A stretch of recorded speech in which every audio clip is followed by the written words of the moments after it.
तो अब उपेंद्र कुशवाहा ने एनडीए को सीधे तौर पे सुना दिया है कि अगर आप ये सोच रहे हैं कि आप हमको डुबा दीजिएगा और आप बच जाइएगा तो ऐसा नहीं होगा, बल्कि डूबेंगे तो साथ साथ डूबेंगे। मतलब मैं तो डूबूंगा सनम, लेकिन तुमको भी ले डूबूंगा। और ये कहना है उनका साफ तौर पे एनडीए को और खास करके भाजपा को। अब आखिरकार एनडीए के ये नेता एनडीए के खिलाफ ही क्यों बोल रहे हैं और भाजपा और एनडीए को डुबाने और डूबने की बातें क्यों कर रहे हैं, सब कुछ आपको विस्तार पूर्वक बताएंगे। लेकिन उससे पहले मेरा परिचय जान लीजिए। मेरा नाम है रजत और आप जनता जंक्शन देख रहे हैं। आपको बता दूं कि इन दिनों उपेंद्र कुशवाहा को खासा इग्नोरेंस का सामना करना पड़ा। मतलब एनडीए में खासा इग्नोरेंस देखने को मिला और उतना इनको जो है मतलब कोई सीरियस नहीं लिया।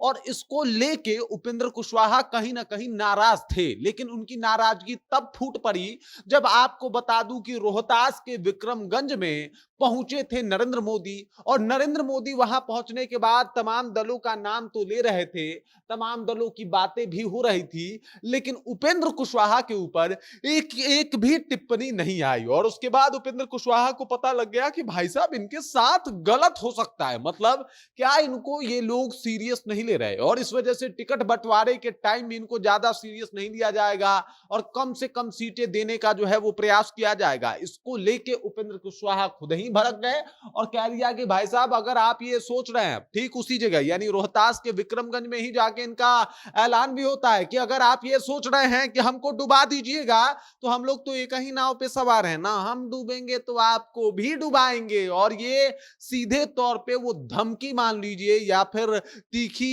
एक बयानबाजी मान लीजिए, ये वो कर रहे हैं। किसके लिए? तो भाजपा और एनडीए के लिए साफ तौर पे बता रहे हैं कि देखिए अगर हम डूबेंगे तो आप भी बचने वाले नहीं हैं, बल्कि आपको भी डुबाएंगे। और इसके पीछे का कारण है कि जो उनके साथ लोकसभा चुनाव में हुआ वो किसी से छुपा हुआ नहीं है। अभी भी उपेंद्र कुशवाहा ये मानते हैं कि भाई साहब उनको हराने में भाजपा के लोगों का ही हाथ है।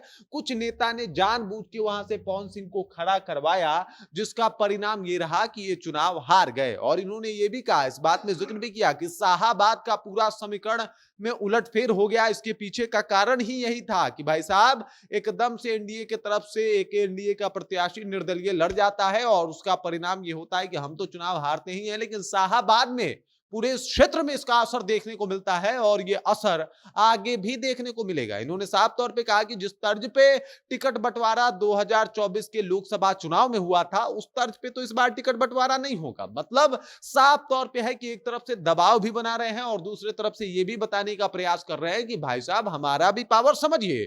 अब ये आखिरकार अपना पावर किस बात पे दिखा रहे हैं तो इस बात को भी जानना जरूरी है। उपेंद्र कुशवाहा को आज भी कुशवाहा का नेता माना जाता है।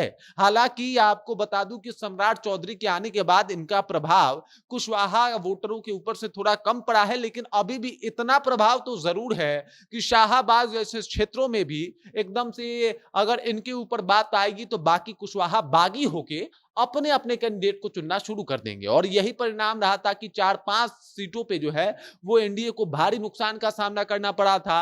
और एक बार फिर से उसी बात का जिक्र भी कर रहे हैं कि देखिए अगर हम डूबेंगे तो ऐसा नहीं कि आप बच जाएंगे, आपको भी डुबा देंगे।